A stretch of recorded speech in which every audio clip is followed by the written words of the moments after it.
우리 인간은 한순간도 하나님의 은혜가 없이는 살아갈 수가 없죠. 그런데 이런 사실을 잘 모르는 가운데 살아가기 일쑤입니다. 안타까운 일이죠. 하나님의 존재를 인정하고 그분의 은혜를 깨닫고 느끼면서 살아가는 것, 그게 바로 신앙생활인 것입니다. 그런데 신앙생활을 하노라면서도 하나님의 은혜를 기억하지 못하고 엄벙덤벙 살아가는 경우가 많다라는 것입니다. 그러다가 어느 때 고난을 만나면 도저히 나 혼자 힘으로 안 되니까 그제야 하나님의 은혜를 기억하곤 합니다. 은혜를 공기로 비유해서 생각하면 이해가 빠를 것 같아요. 늘 공기를 마시며 살지만 잊고 살아갈 때가 많죠. 역설적으로 공기가 희박해질 때 혹은 병들어서 스스로 공기를 호흡할 수 없을 때 그제야 공기의 존재와 고마움을 느낄 때가 많다라는 것입니다. 오래전 한 성도가 기억이 납니다. 병원으로 입원해서 치료를 받는데 병세가 계속 악화되었어요. 그래서 난생 처음 중환자실에 들어가게 됐습니다. 인공호흡기를 끼고 헐떡거리며 투병하는 모습을 찾아뵙고 너무 안타까웠습니다. 다행히 한 달여 만에 회복이 되어서 일반 병실로 옮기게 되었습니다. 그때 병실로 신방을 갔더니 이런 고백을 하셨습니다.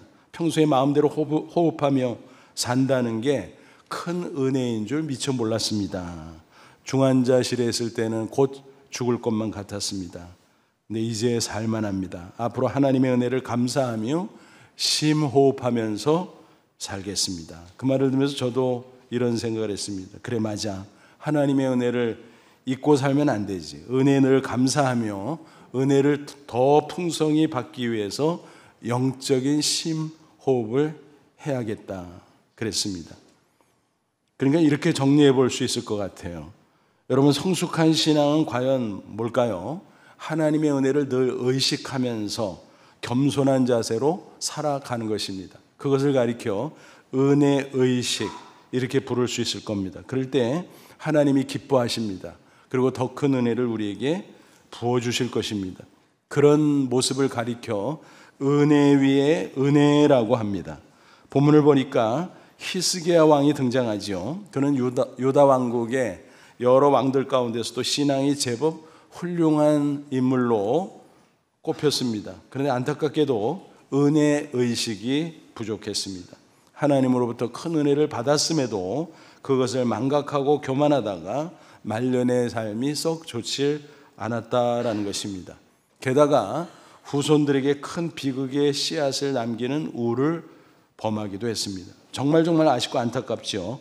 오게티라고 하기에는 너무나 큰 실수를 하고 말았다, 그렇게 평가할 수 있습니다. 그의 이야기를 보면서 우리는 반면교사로 삼아야 할 것입니다. 아무쪼록 저와 여러분은 민감한 은혜의식을 가지고 살아감으로 하나님을 기쁘시게 해드리고 더 나아가 은혜 위에 은혜의 삶을 꼭 살아가시기를 주님의 이름으로 축원합니다.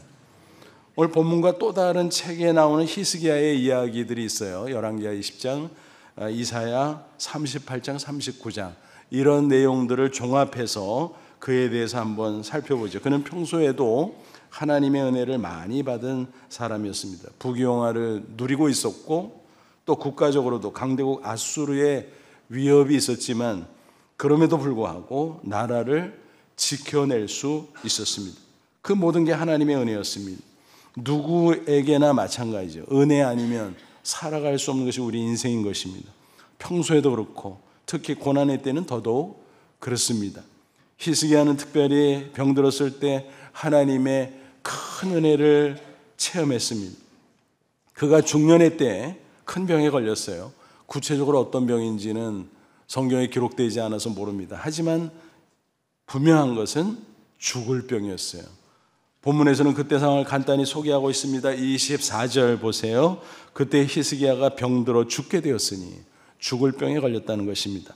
열왕기하 20장, 이사야 38장 보면 좀 더 자세한 상황이 기록이 되어 있어요. 병세가 얼마나 위중했던지 아예 하나님께서 이사야 선지자를 보냈어요. 사형 선고를 통보하느라고. 이제 죽을 거야. 그러니 신변정리라는 것이었습니다. 의사의 사형 선고만 받아도 충격인데 더 강력하고 심각한 하나님의 사형 선고를 받았으니 얼마나 기가 막혔을까. 그때 상황을 열왕기하 20장 1절에 이렇게 증거합니다. 그때 히스기야가 병들어 죽게 되매 아모스의 아들 선지자 이사야가 그에게 나와서 그에게 이르되 여호와의 말씀이 너는 집을 정리하라. 내가 죽고 살지 못하리라 하셨나이다. 신변정리나 빨리 하라는 것입니다. 정말 기가 막혔을 것 상상해 볼 수 있겠죠. 특별히 그는 아직 그때까지 아들을 낳지 못하고 있었습니다. 그러면 그가 죽으면 어떻게 돼요? 왕실에 문제가 생기죠. 왕세자가 없으니까. 더 나아가서 국가적으로도 큰일이죠. 아수르의 위협이 만만치 않은데 지금까지 하나님의 은혜로 어쨌든 막아내고 있었는데 그가 죽으면 어떻게 될까? 이스라엘이, 유다 왕국이 큰일입니다. 상황이 이쯤 되니까 그로서는 하나님의 은혜가 정말 절실하게 필요했으리라고 생각을 합니다. 그때 히스기야는 포기하지 않았습니다. 아니, 어쩌면 포기할 수 없었는지도 모르겠습니다. 그는 눈물로 통곡하며 기도하죠. 열왕기하 20장 2절 3절 히스기야가 낯을 벽으로 향하고, 이건 뭘까요? 벽에 뭐가 있어서가 아니라 세상하고 끊어버리겠다 이거예요. 의사도 약도 다 이제는 희망이 없고 오직 하나님만 상대하겠다라는 것입니다. 여호와께 기도하여 이르되 여호와여 구하오니 내가 진실과 전심으로 주 앞에 행하며 주께서 보시기에 선한 것을 행한 것을 기억하옵소서 하고 히스기야가 심히 통곡하니라. 그는 절망 중에 있었지만 그래도 살아계심을 확신했기에 하나님이, 그래서 하나님께 심히 통곡하며 기도했다는 것입니다. 다행히 하나님께서 그 기도를 들으셨어요. 응답하셨어요. 큰 은혜를 베푸셨습니다. 구체적으로는 15년 수명 연장을 해주죠. 그리고 나라의 평화도 보장해 주시겠다 약속하셨습니다. 오늘 본문은 아주 간단하게 기록을 하고 있어요. 24절 하반절 여호와께 기도하며 여호와께서 그에게 대답하시고 또 이적을 보이셨으나 그랬습니다. 열왕기하 20장의 기록을 보면 좀 더 자세하게 나와요. 5절 6절 보니까 너는 돌아가서 내 백성 주권자 히스기야에게 이르기를, 하나님께서 이사야에게 말씀하신 거예요. 이사야가 통보하고 돌아오는데 중간쯤 오는데 하나님이 벌써 응답을 하셨어요. 야, 유턴해, 유턴. 가서 다시 얘기해. 그 내용이 뭔가요? 왕의 조상 다윗의 하나님 여호와의 말씀이 내가 내 기도를 들었고 내 눈물을 보았노라. 내가 너를 낫게 하리니 내가 3일 만에 여호와의 성전에 올라가겠고 내가 내 날에 15년을 더 할 것이며 내가 너와 이 성을 아수르 왕의 손에서 구원하고 내가 나를 위하고 또 내 종 다윗을 위함으로 이 성을 보호하리라 하셨다 하라. 무슨 얘기예요? 걱정하지 마라. 너의 기도를 듣고 내가 15년 수명 연장 플러스 국가의 안전, 평화를 보장해 주겠다라는 것이었습니다. 정말 놀라운 은혜였죠. 그런데 히스기야가 가만히 생각해 보니까 15년 살아봐야 하는 거잖아요. 한 5년쯤 살았는데 야, 너 이제 그만 와야 되겠다. 또 하나님 말씀하시면 큰일이잖아요. 그래서 이사야 선지자에게 부탁을 했어요. 증표 보여주시면 안 돼요? 사실 어처구니가 없는 거예요. 하나님이 말씀하시면 아멘하고 믿어야지 뭘 그런 요구를 해요. 그래도 이사야 선지자가 말씀을 드리니까 하나님께서 흔쾌히 들어주셨어요. 어떤 증표였나요? 요즘같이 시계가 있을 때가 아니니까 그때는 어떻게 시각을 측정했습니까? 해시계. 그래서 해가 이렇게 떠서 움직이잖아요. 그것에 따라서 그림자의 길이와 방향이 달라지잖아요. 그래서 그걸 보고 몇 시구나 측정을 했는데 신기하게 반대 방향으로 10도를 물러가게 해주시겠다 그랬는데 정말 그렇게 됐어요. 와, 놀랍죠? 요즘식으로 말하면 시계오리가 거꾸로 돌릴 수는 있죠, 바늘을. 그런데 가만히 놔두는데도 거꾸로 갈 수가 있나요? 불가능하죠. 그런 일이 벌어졌다는 거예요. 그러니까 히스기야가 얼마나 기뻤을까요? 그러면 당연히 어떻게 해야 돼요? 그 은혜에 합당한 자세로 남은 인생을 살아야 하지 않았겠습니까? 그런데 안타깝게도 그의 모습은 실망 그 자체였습니다. 한마디로 말하면 은혜를 소멸하고 말았어요. 그로 인해서 그의 말년은 실패로 돌아갈 수밖에 없었습니다. 바벨론이 멀리서 이 히스기야가 죽을 병에 걸렸다가 살아났다는 소식을 들어서 깜짝 놀랄 만한 소식이었죠. 그런데 그 당시 바벨론은 아직 신생국에 불과했고 강대국은 아수르였어요. 그래서 아수르의 그 침략을 막아내고자 바벨론도 남유다 왕국도 서로의 이해관계가 맞아떨어졌어요. 야, 우리 힘 합쳐서 아수르 막아보자. 그래, 좋아, 좋아. 그리고 외교 관계를 그렇게 좋은 관계로 가져가고 있었어요. 근데 그런 소식을 들었으니 얼마나 좋은 기회예요. 그래서 사절단을 보낸 거예요. 바벨론 왕이. 그래서 안부도 전하고 축하도 하고 또 선물도 갖다 주고 뭐 그런 식이었어요. 그러면 히스기야 입장에서는 뭐예요? 찬스죠, 찬스. 간증할 찬스, 전도할 찬스. 내가 정말 죽을 병에 걸려서 큰일 났어요. 신병정리하라고 하나님 앞에 통보까지 받았어요. 근데 세상에 내가 하나님의 놀라운 역사로 치유 회복됐어요. 3일 만에 성전에 거뜬히 올라갔어요. 우리 하나님 대단하지요? 그러니 여러분도 돌아가서 요 하나님 믿어보세요. 이런 식으로 했으면 얼마나 좋아요. 하나님의 존재를 증거하고 하나님의 은혜를 자랑하고 얼마나 좋은 절호의 찬스냐라는 것입니다. 그런데 히스기야는 어떻게 했다고요?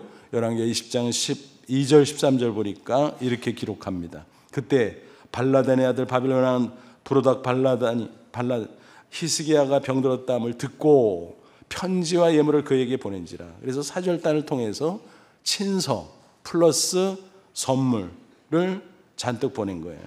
히스기야가 사자들의 말을 듣고 자기 보물고의 금, 은과 향품과 보배로운 기름과 그 군기고와 무기고예요. 창고의 모든 것을 다 몽땅 사자들에게 보였는데 왕궁과 그 나라에는 모든 것 중에서 히스기야가 그에게 보이지 아니한 것이 없더라. 무슨 얘기예요? 보물 창고 다 열어가지고 보라고 자랑시켰어요. 우리 좋은 거 있지. 이런 것도 있어. 이런 것도 있어. 이런 것도 있어. 세상에 애들도 아니고 뭐 하는 짓이에요? 게다가 무기고 할장에 열어서 우리 이런 무기도 있어. 자신의 군사력을 다 보여주고 말았어요. 그때는 친한 관계였고 또 아직까지 바벨론이 그렇게 강성하지 않을 때니까 뭐 얕보고 또 방심하고 그랬던 것 같아요. 근데 얼마나 어리석고 멍청한 짓이었습니까? 그는요, 하나님 이야기 쏙 빼고 우쭐대면서 자기 자랑만 늘어놓은 곳입니다. 그런 가운데 방심했고, 그런 가운데 한마디로 말하면 외교와 안보의 실패를 저지를 수밖에 없었다는 것입니다. 그 결과 하나님이 당연히 진노하셨죠. 그리고 이사야 선지자를 통해서 경고하십니다. 열왕기하 20장 17, 18절 여호와의 말씀이 날이 이르니 왕궁의 모든 것과 왕의 조상들이 오늘까지 쌓아두었던 것이 바벨론으로 옮긴 바 되고 하나도 남지 아니할 것이요. 또 왕의 몸에서 날 아들 왕손 중에 사로잡혀 바벨론 왕궁의 환관이 되리라 하셨나이다. 이사야가 와서 야단치면서 경고하고 예언하고 들려준 말씀의 내용이 뭐예요? 앞으로 봐. 나라 망할 거야. 바벨론이 침공해 올 거야. 그래가지고 보물, 창고 위치, 그 안에 있는 보물 종류 다 파악해 갔잖아요. 그래서 싹 뺏어갈 거야. 뿐만이 아니라 왕손들을 바벨론 왕궁으로 끌어가서 환관으로 부릴 거야. 어떡할래? 기가 막힌 말씀을 하신 거예요. 이 말씀이 어떻게 됐어요? 후일 성취됐어요. 남유다 왕국은 바벨론에게 시달리다가 마침내 BC 586년 완전히 멸망하고 말았습니다.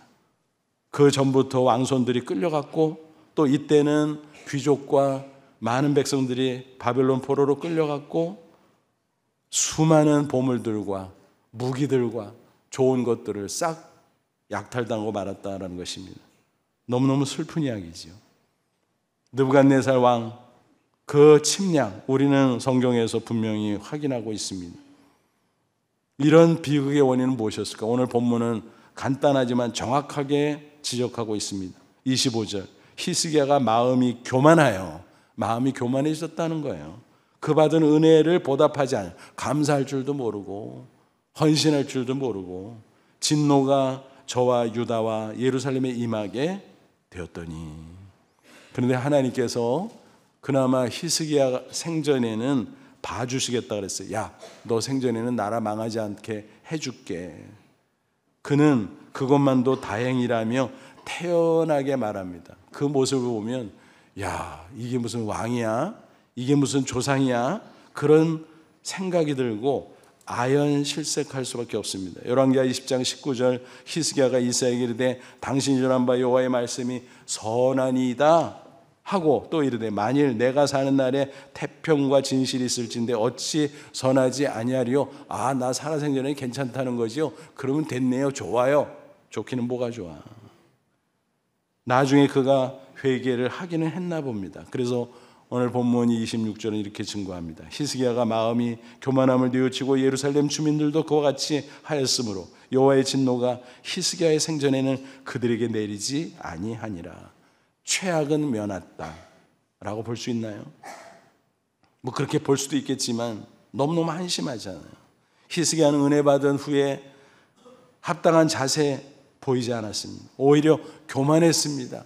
그래서 감사할 줄도 모르고 하나님 앞에 헌신할 줄도 모르고 그래서 결국 은혜를 소멸하고 말았다는 슬픈 사실입니다. 그가 하나님의 은혜를 기억하고 겸손했으면 얼마나 좋았을까 생각하면 생각할수록 정말 한심하고 너무너무 안타까워요. 여러분 꼭 기억하세요. 은혜는요 물과 같아요. 그 성질이.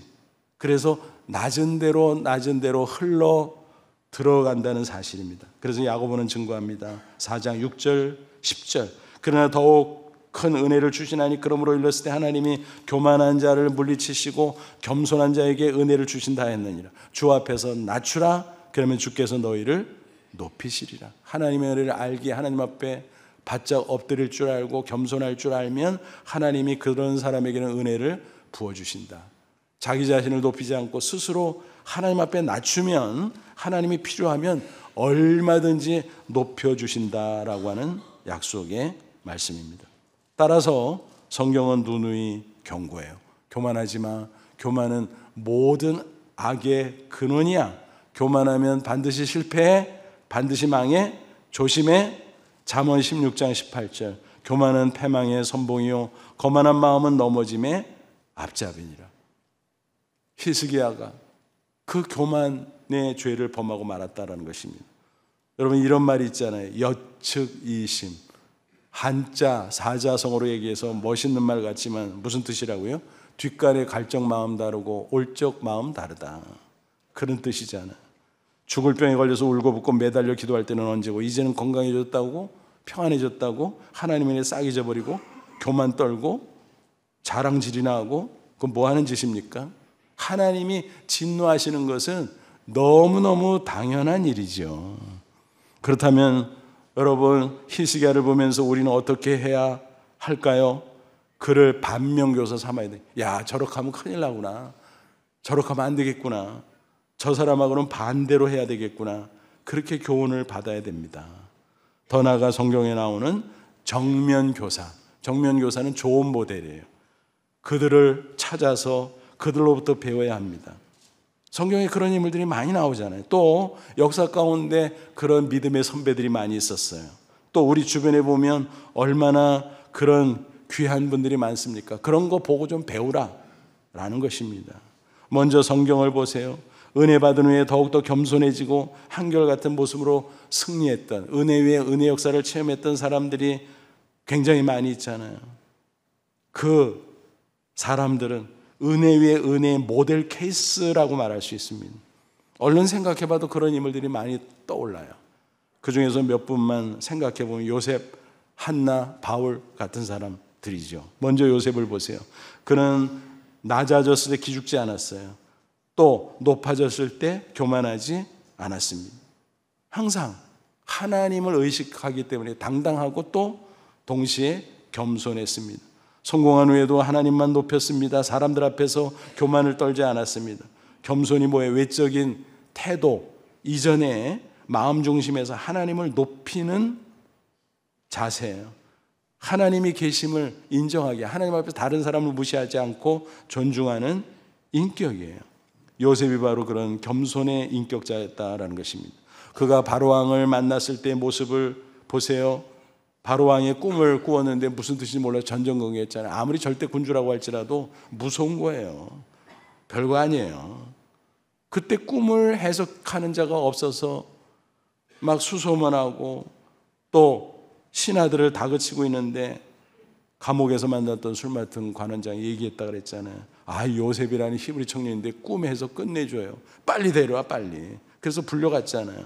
그런데 바로왕 앞에 가서 그가 뭐라 그래요? 창세기 41장 16절 요셉이 바로에게 대답하여 이르되 내가 아니라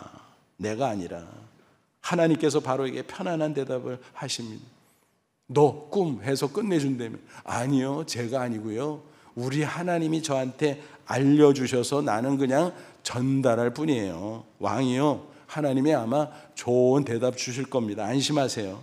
이런 식으로 얘기합니다. 자기 자신을 전혀 드러내지 않아요. 사실 지금 왕이라도 벌벌 떨고 있기 때문에 그 앞에서 폼 잡을 수 있어요. 은근히 자기 과시를 하면서 자기의 이익을 취할 수 있어요. 하지만 그는 그러지 않았습니다. 오직 하나님만 드러냈습니다. 그렇다고 왕 앞에서 굽신거리지도 않았어요. 당당했습니다. 그러면서도 겸손의 인격을 보이고 있습니다. 나중에 당연히 만장일치로 요셉을 총리 세웠잖아요. 그 후에 어떤 일이 벌어졌습니까? 꿈의 해석대로 7년 풍년 그리고 이어서 7년 흉년. 근데 흉년이 너무너무 심각해. 근데 요셉이 미리 알고 다 대비를 했거든요. 양식을 창고에다 가득가득 채워놨거든요. 그러다가 이제 흉년으로 사람들이 기근을 겪고 굶어 죽어가고 있을 때 애굽 사람들은 문제가 없었어요. 왜? 창고를 개방해서 저가로 팔았거든요. 아무나 와서 사가라. 싸게 해줄게. 그이 백성들이 얼마나 신나요. 넉넉하게 그 흉년을 이기고 있었습니다. 그 소문이 주변 나라에 퍼지니까 너도 나도 여러 나라 사람들이 찾아오는 거예요. 돈 얹어줄 테니까 제발 좀 파세요. 아니, 필요 없어. 그냥 정가만 내고 가져가. 얼마든지 많으니까 가져가. 그러니 주변에 있는 만민이 얼마나 요셉을 칭송하고 하나님께 영광을 돌렸겠습니까? 그렇죠? 그 가운데 가나안 땅에 있던 요셉의 형제들이 왔어요. 이스라엘 족속도 똑같이 기근을 겪고 있었지 않았겠습니까? 처음에는 모르는 척하다 나중에 자기의 정체를 딱 드러냈을 때 그 형제들이 얼마나 기겁을 했을까. 야, 우리가 팔아버렸던 동생 요셉이 세상에 살아있다고, 그것도 애굽의 총리가 되어서 우리들 눈앞에 있다고. 이게 뭐지? 이게 실화야? 그들은 벌벌 떨고 있었습니다. 그러나 그들을 안도시키면서 요셉이 그들에게 뭐라 그래요? 창세기 45장 5절이야. 하나님이 생명을 구원하시려고 나를 당신들보다 먼저 보내셨나이다. 하나님이 하셨어요. 그런즉 나를 이리로 보내신 이는 당신들이 아니요 하나님이시라. 하나님이 나를 바로에게 아버지 삼으시고. 여러분, 무슨 얘기예요? 하나님의 섭리라는 거예요. 당신들이 나를 팔아보니까 잘못은 잘못인데 하나님은 그걸 사용하셔서 나를 이곳에 보내시고 이곳에 총리로 세우시는데, 실세 총리. 그래서 바로왕은 그냥 옆에서 상징적인 존재로 구경이나 하고 나라를 다 다스리는 것은 요셉이 하고 있었다라는 거예요. 그런 얘기하면서도요, 자기 과시 자랑 안 해요. 하나님 말끝마다 하나님을 이야기하면서 하나님께 모든 영광을 돌립니다. 그저 오직 하나님의 은혜라는 고백이죠. 놀랍죠. 이처럼 한결같이 겸손했던 요셉, 하나님이 기뻐할 수밖에 없죠. 은혜 위에 은혜 계속 부어주시고 또 부어주셨습니다. 그러다가 임종을 맞이해서 천국 갈 때 그 마지막 피날레, 와, 멋지잖아요. 야, 멋있다. 저렇게 살다 저렇게 가면 얼마나 좋을까. 나도 그랬으면 좋겠다. 부럽잖아요. 또 한나를 보십시오. 잘 아시는 대로 그는 불임으로 고통받았잖아요. 고대 이스라엘 사회에서 그것은 수치요 고통이었습니다. 그래서 통곡하면서 기도했는데 하나님 응답하시고 사무엘을 주셨어요. 놀라운 하나님의 은혜였습니다. 그런데 그가 기도할 때 서원했거든요. 그걸 지킵니다. 그게 무슨 대수야 싶지만 하나님 앞에 어차피 서원했는데, 여러분, 서원해놓고 안 지키는 사람이 한둘이게요? 그렇잖아요. 죽는다고 살려주면 어떡한다고, 또 고난 가운데 있는 구해주면 어떤다고, 망했는데 흥하게 해주면 어떤다고, 하나님 앞에 수도 없이 서원해놓고 응답받고 나서는 언제 그러는 입 싹 씻는 사람들이 한둘이 아니잖아요. 서운하는 거를 갚는 거는 사실은 대단한 거예요. 그래서 한나는 사무엘을, 그것도 어린 아들 젖대자마자 제사장 엘리에게 보내죠. 멀리 실로에 데려다 줍니다. 그때 그가 어떻게 하나 보세요. 사무엘상 1장 28절, 그러므로 나도 그를 여호와께 드리되, 그러므로 나도 뭔 얘기예요? 하나님이 큰 은혜를 주셨으니 나도 그 은혜에 감사하며 보답합니다, 헌신합니다, 그 소리예요. 그의 평생을 여호와께 드리나이다 하고 그가 거기서 여호와께 경배 맡겨놓고 예배하고 돌아섰어요. 여러분, 언제 아이들이 제일 예뻐요? 젖뗄 무렵. 그렇잖아요. 그때 그 어린 것을 거기다 떼놓고, 요즘처럼 뭐 영상통화가 돼요, 자동차 타고 뭐 왔다 갔다 할 수가 있어요. 한 번 가면 끝이에요. 겨우겨우 잘하면 1년에 딱 한 번 가서 잠깐 보는 거, 그리고 돌아서 와야 돼요. 여러분, 그런데도 그 어린 것을 맡겨놓고 돌아서는 그 어미의 마음을 한번 상상해 보세요.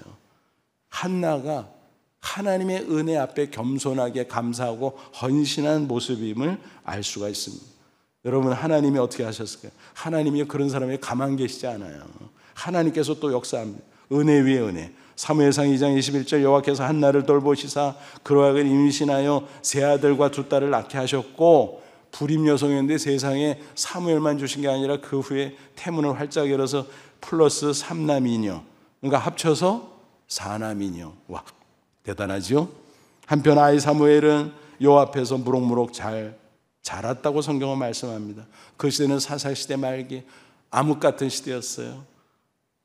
사무엘은 자라서 제사장 겸 선지자 겸 사사로 샛별같이 크고 귀하게 쓰임을 받았습니다. 가문의 영광이죠. 또 한나는 신앙 안에서 장한 어머니의 표상이 됐죠. 그럼 얼마나 멋있어요. 쫙 은혜 위에 은혜, 은혜 위에 은혜, 은혜 위에 은혜. 여러분, 그렇게 살고 싶지 않습니까? 우리가 그런 모습을 뒤따라가기를 바랍니다. 그리고 사도 바울을 보십시오. 그는 평생 하나님의 은혜에 감사했습니다. 세월이 갈수록 그랬습니다. 그가 사울이라는 이름을 바울이라고 개명하지 않아요. 그가 회심한 지 10여 년 지났을 때 일입니다. 왜 그랬을까요? 그 이름의 뜻을 알면, 아, 그래서 그랬구나, 이해가 돼요. 사울은요, 큰 자라는 말이에요. Great man, big man, 뭐 이런 뜻이에요. 그러니까 우리는 사울 그러니까 뭐가 뭔지도 모르고 그냥 그렇거니 그러는데, 바울 입장에서 다른 사람이 자기를 가리켜 사울 그래. 옛날에는 그냥 좋아했어요. 아, 그렇지, 내가 Great man이지. 근데 예수 믿고 하나님의 은혜를 알고 보니까 겸손해지니까요, 부담스러워. 내가 죄인인데, 내가 아무것도 아닌데, 하나님의 은혜로 사는데 내가 무슨 큰 자야, 작은 자지. 아이고, 이름 바꾸자. 그래서 바울로 바꾼 거예요. 작은 자. 편안해졌어요. 작은 자, 이리 와봐. 기분 나쁘지 않았어요. 너무 기뻤어요. 맞아, 내가 작은 자지. 은혜를 아는 사람이기 때문에. 그리고 10년 지났는데 고린도전서에서 이렇게 고백해요. 15장 10절. 그러나 내가 나 된 것은 하나님의 은혜로 된 것이다. 생각해보니까 다 하나님의 은혜야. 그래서 그 은혜를 알기에 더 열심히 헌신하고 수고해. 또 7년 지나서 디모데전서 1장 15절은 뭐라 그래요? 죄인 중에 내가 괴순이라. 나는 핍박자의 포행자였는데 나를 구원하신 주님, 게다가 사도로 세워주셨어. 이 죄인 중의 괴수를. 너무너무 그 은혜가 만극해. 그런 놀라운 고백을 하고 있습니다. 그러니까 사도 바울의 생애 일대기를 성경을 통해서 쭉 이렇게 추적해 가면 점점 겸손해지고, 점점 더 감사하고, 점점 더 헌신하고, 그런 모습으로 성숙해지고 있었다라는 것입니다. 사실 객관적으로 어때요? 점점 거룩해지고, 점점 성화되고, 점점 능력 있는 사도로 사역을 하고, 그렇잖아요. 점점 대단해져 가는 거 아닙니까? 객관적으로. 그러나 적어도 자기는 하나님 앞에 주관적으로 나는 죄인 중에 괴수, 더 낮아지고 더 진실하게 고백을 해요. 죄인이라는 것을. 그래서 감사하고, 그래서 더 열심히 헌신하고, 그래서 흔들림 없이 끝까지 겸손하게 정직하며 헌신하다가 영원한 천국에 들어간 거 아니겠습니까? 그의 마지막 서신, 유언적 서신 디모데후서, 그 중에서도 마지막 4장 보면 7절 8절에 그는 이렇게 말하잖아요. 나는 선한 싸움을 싸우고 나의 달려갈 길을 마치고 믿음을 지켰으니 후로는 나를 위해 의의 멸관이 예비되었으므로 죽어도 의로우신 재판장이 그날에 내게 주실 것이며. 여기서 끝났으면 혹시 오해할 수도 있어요. 아, 바울 자기 잘났다는 거 아니야? 그렇게 자신 있어? 그렇게 반문할 수 있는, 그게 아니에요. 내게만 아니라 주의 나타나심을 사모하는 모든 자에게, 주의 재림의 때, 하나님의 심판대 앞에 설 때 믿음으로 이미 구원받았거니와 하늘의 상을 얻을 것이다. 나는 선한 싸움, 신앙생활 열심히 했고 나름대로 부족하지만 나의 달려갈 길의 사명을 완수했고, 그리고 지금 눈앞에 순교의 순간, 임종이 다가오고 있지만 나는 믿음을 지키고 있잖아. 그러니 약속대로 주님께서 나에게 의의 면류관을 주실 거야. 확신입니다. 겸손하지만 확신이었어요. 그리고 이거는 법칙이야. 여러분도 마찬가지야. 여러분도 그렇게 살고 여러분도 그렇게 되면 좋겠어. 그런 선언입니다. 여러분 멋지잖아요. 야, 이렇게 살다 이렇게 가면 얼마나 좋을까. 성경 인물들을 접할 때마다 그렇게 교훈받고 그렇게 뒤따라가는 저와 여러분 되시기를 축원합니다. 그리고 성경의 역사 가운데 얼마나 많은 인물들이 있어요. 주변에 얼마나 훌륭한 분들이 있어요. 그거 보고 따라가자 이 말이에요. 은혜의식 가지고 살자라는 거예요. 우리도 은혜 위에 은혜의 인생이 되자 이 말이에요. 고 한경직 목사님이 생각이 납니다. 그분은 해방전 평북 신의주 장로교회에서 목사로 사역했어요. 그러다가 이제 월남을 하셔서 영락교회를 설립하시고 세계적인 장로교회로 이끄셨죠. 그러면서 한국교회 역사상 정말 많은 영향력을 끼치고 족적을 남겼습니다. 교계뿐만이 아니라 국가 사회적으로도 혁혁한 공을 세웠어요. 그것을 인정받아 종교 분야의 노벨상이라 불리는 템플턴상을 1992년에 수상을 했어요. 그래서 처음엔 사양했어요. 아유, 내가 뭘 이런 걸. 그래도 받으라는 걸 안 받을 수는 없잖아요. 그래서 할 수 없이 수상하는데 수상식 자리에서 소감 한번 얘기해 보세요. 그랬더니 뜻밖의 말을 꺼냈습니다. 그거는 고백이었습니다. 뭐라 그랬는가 하면은 나는 죄인이외다. 나는 죄인이외다. 내가 일제시대 때 신사참배했어요. 그거는 엄청난 고백이었어요. 왜냐하면 일제강점기에 그 당시에 기독교계가 다 너도 나도 목회자들도 성도들도 줄줄이 단체로 가서 신사의 머리 숙여 참배를 했어요. 처음에는 저항하다가 너무 탄압하니까 주기철 목사 같은 사람 외에는 한 사람 한 사람 타협하고 다 타협했다라는 것입니다. 그러면서 합리화시켰어요. 아, 그거 아무것도 아니야. 그냥 가서 마음에는 없어도 되니까 그냥 고개만 딱 숙이고 오면 돼. 아, 그래야 교회 편안하잖아. 그래야 우리 성도들도 다치지 않잖아. 그래서 그러는 거야. 그러니까 괜찮지. 그래, 뭐 어쩌겠어. 할 수 없이 다들 그렇게 했다는 거예요. 그러나 그게 배반한 게 아니에요. 우상을 섬기지 말라, 우상에게 절하지 말라 그랬는데 여러분 분명한 우상 거짓신이잖아요. 그래 놓고 해방 후에 입 싹 씻었어요. 다들 아무 일도 없었다는. 그러나 이분은 마음속에 늘 걸렸어요. 내가 신사 참배했는데 그때 내가 주기철 목사처럼 그렇게 해야 되는데, 그런 생각이 들었던 거예요. 그러다가 수상을 하다 보니까 너무 부끄러워서 나는 죄인이외다. 나는 신사 참배한 죄인입니다. 나 같은 사람이 무슨 상 받을 자격이 있습니까? 그런 고백을 하고 그는 상금 전액 절반은 모교인 프리스턴 신학회 한인 신학생들을 위해서 장학금으로 바치고 나머지 절반은 북한 성경으로 바치고 그랬습니다. 그는 평생 그렇게 살았던 거예요. 자신의 옛날을 생각하고 하나님 베푸신 은혜를 생각하고 겸손하게 감사하고, 그래서 더 헌신하고 그렇게 마지막까지 정진하다가 천국에 잘 들어갈 수 있었다라는 것입니다. 또 넬슨 만델라 전 남아공 대통령이 생각이 납니다. 그는 남아프리카 공화국의 아파르헤이트, 인종분리 정책이죠. 그것에 항거하며 인권 운동을 펼친 분이죠. 그 와중에 정권의 탄압을 받으면서 무려 27년 동안 옥고를 치렀습니다. 그가 추록하는 날 기자들이 물었어요. 탄압한 자들 밉지 않아요? 밉죠. 밉다는 대답을 기다리듯이 다그쳤습니다. 근데 그분은 웃으면서 이렇게 대답했어요. 아이고, 내가 추록하는 마당에 증오하면 몸은 추록하지만 마음은, 내 인생은 증오의 감옥에 또 갇히는 건데 내가 미쳤나? 그는 인내하고 승리했고 또 용서까지 했다라는 것입니다. 어떻게 그게 가능했을까요?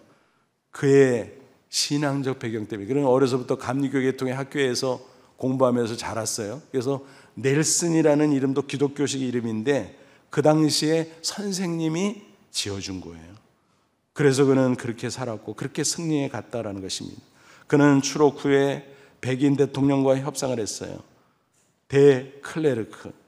그 대통령과 협상에서 남아공의 350년 묵은 인종차별 문제를 깔끔하게 해결했습니다. 그 공로를 인정받아서 두 사람이 공동으로 노벨 평화상을 수상하게 된 것입니다.